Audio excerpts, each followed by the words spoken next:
Story 18. Coco the Bird. 1.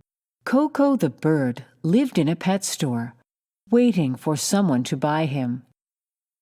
"Someday I'll sail the seas on a pirate's ship," he said. "That's awesome," said Max the puppy. One day a lady came into the store. "I'd like a special pet," she said. "This bird likes the water," said the owner. "I'll buy him," she said, and took him home.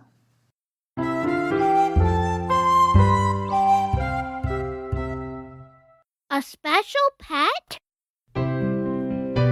Story 18. Coco the Bird. 1. Coco the bird lived in a pet store, waiting for someone to buy him. "Someday I'll sail the seas on a pirate's ship," he said. "That's awesome," said Max the puppy.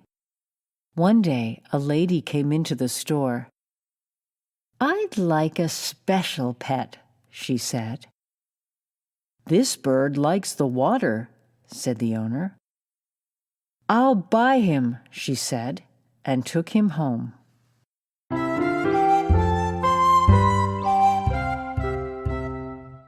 A special pet?